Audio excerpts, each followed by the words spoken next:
రాజన్న సిరిసిల్ల జిల్లాను మనం అనేక సందర్భాలు కూడా ఉంటాం. కార్మిక ధార్మిక క్షేత్రంగా మనం పిలువబడేటువంటి జిల్లాలో అటు కార్మికులకు చేతిలో పని కల్పించడంతో పాటు ఇటు ధార్మికంగా ఆధ్యాత్మిక పట్ల ఉన్నటువంటి వేలకు వచ్చేటువంటి సుందరం నుంచి వచ్చేటువంటి భక్తులకు ఇలాంటి ఇబ్బంది కూడా చేసే కార్యక్రమం మన భీమేశ్వర ఆలయం కూడా సుందరంగా తీర్చిదిద్దుకుని సుమారు 5 కోట్ల పైచిలతోటి చక్కటి కార్యక్రమాలు ఈరోజు ఏర్పాటు చేసుకుంటే భక్తులందరూ కూడా భీమేశ్వరాలను దర్శించుకొని తన్మేతంతో స్వామి ఆశీస్సులు పొందుకొని పోతున్న సందర్భం. ఈ విధంగా వేలాడ పట్టణాన్ని అన్ని రంగాల్లో కూడా అభివృద్ధి పథంలో తీసుకొని పోయేటువంటి కార్యక్రమంతో పాటు ఈరోజు విద్యాపరంగా వైద్యపరంగా కూడా ముందుకు తీసుకుపెట్టే సందర్భంలో ఈరోజు Vemulawada young India integrated residential school 200 కోట్ల రూపాయలతో మంజూరు కాబట్టి సుమారు 20 నుంచి 25 ఎకరాల స్థలాల్లో నిర్మాణం చేయాలని ప్రయత్నం చేస్తున్నాం. వేములవాడ నుంచి ఈ మెయిన్ రోడ్ దగ్గర ఎక్కడ స్థలం ఉంటే అక్కడ నిర్మాణం చేయాలని చెప్పని కలెక్టర్ గారు ఆర్టీ వారు ఎమ్మెల్యేలకు ఆదేశాలు ఇస్తే స్థల సేకరణ కోసం కూడా ప్రయత్నం చేస్తా ఉంటాం. అదేవిధంగా రోడ్ల మరమ్మతుల కోసం ఈరోజు ఇక్కడ మనం కోట్ల బస్ స్టాండ్ లో ఉన్నాం. ఇది డబల్ రోడ్, ఇది కూడా నాకు బాగా గుర్తు మేడం. ఈ రోడ్ మనం ఏం చంద్రుడికి వచ్చిన రోడ్ ఉందో చంద్రుడికి 2 కిలోమీటర్ల దూరంలో ఆ రోజున ఎంపీగా దేవస్థానం చైర్మన్ గా ముఖ్యమంత్రి రాజశేఖర్ గారిని ప్రజాపథం భాగంగా రమ్మని కోరినప్పుడు చంద్రుడి మల్యాల మధ్యలో ఒక పెద్ద సమావేశంలో ఈ రోడ్డు కావాలంటే ఆ రోజున సింగిల్ రోడ్డు డబుల్ రోడ్డుకు రాజశేఖర్ గారు నిధులు మంజూరు చేసిండు. బాగా గుర్తు అదే రోజు మనకి ఎల్లపల్లి ద్వారా మన ప్రాంతానికి సగునీరు రావాలి ఎత్తిపోత పద్ధతి ద్వారా అంటే 1737 కోట్లు మంజూరు చేసింది. ఆ సభ ద్వారా మన ప్రాంతానికి ఈరోజు కాలువల ద్వారా నీళ్ళు వచ్చే కార్యక్రమం పక్కన మరిపల్లి చెరువు కూడా పూర్తి చేసుకుంటూ ఉన్నాం. ఈరోజు సరువుల దగ్గర కూడా కాలువలు తవ్వుతూ ఉన్నాం. కలిగొడ సూరమ్మ రుద్రేణి దగ్గర కూడా ప్రాజెక్ట్ నిర్మాణం ఇవన్నీ కూడా ప్రగతి ప్రణాళికలో భాగంగా మన ప్రాంతంలో జరుగుతున్నటువంటి అభివృద్ధిని కూడా చూసుకోవాల్సినటువంటి అవసరం బాధ్యత ఉందన్నమాట సందర్భం తెలియజేస్తూ ఈ మధ్యలో ఈ డబల్ రోడ్డు మరింత చేయాలని చెప్పిన ఆలోచన వచ్చింది. ఈరోజు ఇక్కడ నుంచి కొట్ల వరకు 50 కిలోమీటర్లు మన నియోజకవర్గంలో వేముల నియోజకవర్గంలో కొట్ల బస్టాండ్ నుంచి సిరికొండ ఎక్కింపూర్ మధ్య వరకు కూడా 38 నుంచి 39 కిలోమీటర్లు ఇప్పుడున్న రోడ్డును వెడల్పు చేయడానికి కోసం ఇంచుమించు 160 కోట్లు అవసరమవుతుందంటే ఈరోజు గౌరవ ముఖ్యమంత్రి రేవంత్ రెడ్డి గారికి కొమరెడ్డి వెంకటరెడ్డి చెప్పగానే హ్యామ్ అనే పథకంలో చేర్చేందుకు త్వరలోనే ఈ డబుల్ రోడ్డు మరింత వెడల్పు అవుతుందన్నమాట సందర్భంగా ఇది కూడా ప్రగతిలో భాగంగా మన ప్రాంతానికి జరిగేటువంటి కార్యక్రమం. ఈ రోజు ఉన్నటువంటి ఈ రోడ్డు మరింత విస్తరించి మన ప్రాంతంలోకి దక్షిణ కాశీగా పేరుగాల్సిన రాజనాలకు వచ్చినటువంటి భక్తులకు గాని ప్రయాణికులకు గాని రైతులకు గాని ప్రజలకు గాని ఇబ్బంది తలెత్తుకుంటూ చూసేటువంటి దానికోసం కూడా 160 కోట్లతో వాటిని కూడా త్వరలోనే చేసుకున్నటువంటి కార్యక్రమం ఈరోజు అమలు కాబోతున్నమాట సందర్భంగా చెప్తూ ఈ అంశాన్ని మున్సిపాల్లో చెప్పిందో లేదో వెంటనే 3 ఏళ్ల కింద 4 ఏళ్ల కింద 4 సంవత్సరాల కిందనో నితిన్ గడ్కరీని కేటీఆర్ గారు కలిసిందట. ఆయన పక్కన కొట్ల ఎమ్మెల్యే ఉన్నాడట. మేము అడిగిన ఈ 4 వరుసల రోడ్డు మాకు రావాలని అదే ఇదని చెప్పండి. వాళ్ళేదో ట్రోల్ చేస్తూ సోషల్ మీడియా విన్నా. నేను ఈ సభ ద్వారా ఈరోజు కేటీఆర్ గారు కానీ కొట్ల ఎమ్మెల్యే గారు కానీ నాయన మీరు 3 ఏళ్ల కింద నితిన్ గడ్కరీ గారు కలిసి 4 వరుసల రోడ్డు ఏది కావాలన్నారో తీసుకురండి, సంతోషం. నేను కూడా ఈ ప్రాంత శాసనసభ్యుడిగా మీకు స్వాగతం చెప్తున్నా. మీ 4 వరుసల రోడ్డుని మంజూరు అయిందని చెప్తలేను. మీ నితిన్ గడ్కరీ గారిని మీరు అడిగిన రోడ్డుని మంజూరు అని చెప్తాడు. ఇది purely state government Revanth Reddy గారి ఆలోచనలో భాగంగా ఆయన నుంచి బస్సులో నిధులతోనే మీ రోడ్డును మీ 4 వరుసల రోడ్డు చేస్తామని చెప్తలేదు. 4 వరుసల రోడ్డు అంటే ఏంది? మధ్యలో డివైడర్ రావాలి, అటు డబుల్ రోడ్ ఇటు డబుల్ రోడ్, అదే కదా అంతే కదా. ఈ విషయం తెలవాలని చెప్తున్నారు వాళ్ళకు కూడా. నాయన మీరు అడిగిన ఆ నితిన్ గడ్కరీ దగ్గర ఆ 4 వరుసల రోడ్డు మీరు తీసుకురండి, వెల్కమ్ చెప్తాం మేము. అప్పటిదాకా మా రోడ్డును ఈ డబుల్ రోడ్డు కాస్త విడుదల చేసుకోవడానికి కోసం మా ముఖ్యమంత్రి నిధులు తీసుకుని వచ్చిండు.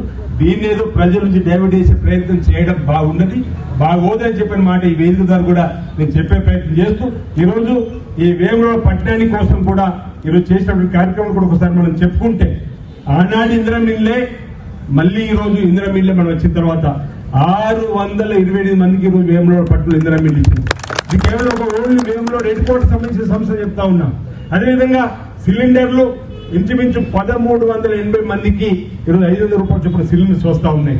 దాంతో పాటు ఈరోజు మొన్నటి రోజు మనం రేషన్ కార్డులు కొత్తగా ఇచ్చుకున్నటువంటిది ఏది ఉందో ఈ వేములవాడ పట్టణంలో 3300 మందికి కొత్తగా రేషన్ కార్డు ఇచ్చుకున్నాం. అంతేకాకుండా ఈరోజు రైతు రుణమాఫీ వేములవాడ పట్టణంలో 1200 మంది రైతులకు రైతు రుణమాఫీ జరిగిందన్నమాట సందర్భంగా చెప్తూ, అంతేకాకుండా రైతు భరోసాను మనం 9 రోజుల్లో 9,000 కోట్లు ఇచ్చినాం. అది రోజు వేల పట్టణంలో 3,722 మందికి రైతు భరోసా అందిందన్నమాట సందర్భంగా చెప్తూ, దాంతో పాటు ఇది గృహజ్యోతి ఏదైతే కరెంటు బిల్లు ఉందో ఈ ప్రభుత్వం రాకెట్ ముందు 2 సంవత్సరాలు 3 మాసాల క్రితం వరుసగా 3 నెలల గిట్ట కరెంటు బిల్లు కట్టకపోతే కరెంటు వచ్చి కరెంట్ కట్ చేసిపోయారు. కానీ మనం వచ్చిన తర్వాత కరెంట్ అనేది కట్టలేదు పేదలకు.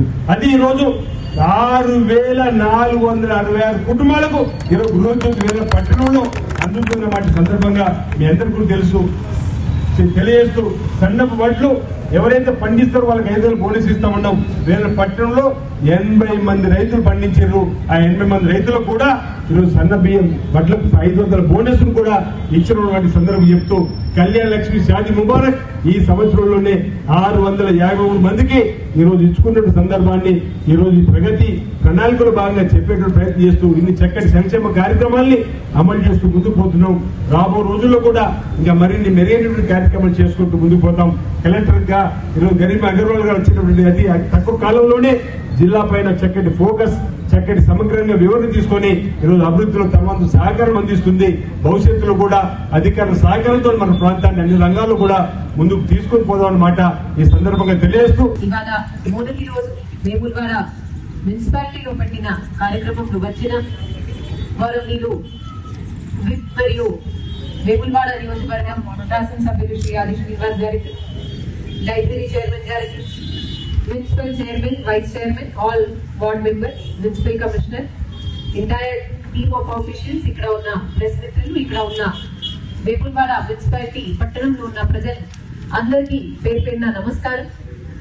ఆనరబుల్ సీఎం గారు థర్డ్ నాడు మన మొత్తం రాష్ట్ర వ్యాప్తంగా 99 డేస్ ప్రజాపాలన ప్రగతి ప్రణాళిక కిందికి ఆల్ హెచ్ఓడీస్ కి ఒక టార్గెట్ అండ్ యాక్షన్ ప్లాన్ ఇవ్వడం జరిగింది.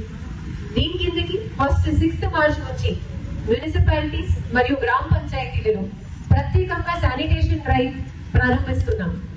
ఈ శానిటేషన్ డ్రైవ్ కిందకి వాళ్ళకి కార్యాలయం, వార్డ్ ఆఫీసులు, డ్రైన్స్, రోడ్స్, డిఆర్సిసి అన్ని స్పెషల్ డ్రైవ్ తీసుకొని క్లీనింగ్ చేస్తారు. ఇక్కడ ఉన్న మున్సిపాలిటీలో ఉన్న ఓహెచ్ఎస్ఆర్ కానీ వాటర్ పైప్ లైన్ కి కూడా మీరు ప్రత్యేకంగా దృష్టి పెట్టి క్లీనింగ్ చేయించుకోవాలి. ఈ వేదిక మీద మున్సిపల్ కమిషనర్ అండ్ చైర్మన్ తో నా రిక్వెస్ట్ అంటే మీరు డిఆర్సిసి లాంగ్ టైం నుంచి పెండింగ్ ఉంది, అది ఇప్పుడు ఆపరేషనల్ గా తీసుకురావాలి. మనకి ఉన్న గ్రోయింగ్ పాపులేషన్ ప్రకారం ఖచ్చితంగా ఒక ఫంక్షనల్ డిఆర్సిసి, ఒక ఏబీసీ సెంటర్ మన డాగ్ స్టెరిలైజేషన్ కొరకు మరియు వాటర్ రిలేటెడ్ ఈ 2-3 విషయాలు మీరు ప్రత్యేకంగా ఫోకస్ చేసి ఇమీడియట్ గా స్టార్ట్ చేయించుకోవాలి. దీని తర్వాత మిగతా డిపార్ట్మెంట్ల ద్వారా ప్రత్యేకంగా హౌసింగ్ లో కూడా ఇక్కడ చాలా మందికి ఇందిరమ్మ ఇల్లు శాంక్షన్ చేయడం జరిగింది. అది కూడా మనకు హౌసింగ్ డిపార్ట్మెంట్ నుంచి వచ్చిన ఆదేశాల ప్రకారం ఎక్కడైనా రూఫ్ స్లాబ్ వరకు అయింది అందరికి మనము పూర్తి చేసి కంప్లీట్ చేసి ఉగాది రోజు వరకు ఎక్కువ శాతం హౌసెస్ కంప్లీట్ చేసి ఆ ఒక రోజులో మనము గృహ ప్రవేశం వాళ్ళకి మా స్కేల్లో చేపించుకోవాలి. దీని తర్వాత మనకి వేరే డిపార్ట్మెంట్లను యూత్ అండ్ స్పోర్ట్స్ కానీ, అగ్రికల్చర్ కానీ, ఎడ్యుకేషన్ కానీ, హెల్త్ డిపార్ట్మెంట్లకి కూడా వాళ్ళకి యాక్షన్ ప్లాన్ ఇవ్వడం జరిగింది. వేములవాడ పట్టణంలోనే 4 to 5 రెసిడెన్షియల్ స్కూళ్ళు ఉన్నాయి. అక్కడ కూడా రెసిడెన్షియల్ స్కూల్లో 2 to 3 హాస్పిటల్ నుంచి వచ్చిన స్పెషలిస్ట్ కి ఫుల్ డే అక్కడ పెట్టి ఒక ప్రత్యేకంగా హెల్త్ స్క్రీనింగ్ డ్రైవ్ పెడుతున్నాము.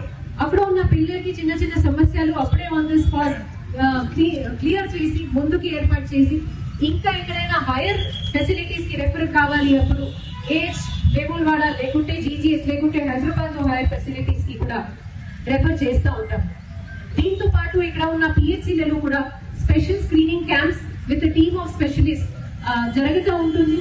దీంతో పాటు అదర్ వేరియస్ డిపార్ట్మెంట్స్, వెల్ఫేర్ కానీ, హౌసింగ్ కానీ, అగ్రికల్చర్, ఎన్వైరన్మెంట్, పోలీస్ సైడ్ నుంచి రోడ్ సేఫ్టీ మీద కూడా ప్రత్యేకంగా ఒక వారం వరకు డ్రైవ్ నడుస్తూ ఉంటుంది. ఈ అన్ని యాక్టివిటీలో ప్రత్యేకంగా మున్సిపల్ సైడ్ నుంచి నాకు ఇంకా ఒక రిక్వెస్ట్ ఉంటే, ఇప్పుడు రెవెన్యూ ఆగ్మెంటేషన్ కూడా దీనికి ఒక ఇంపార్టెంట్ అంశం.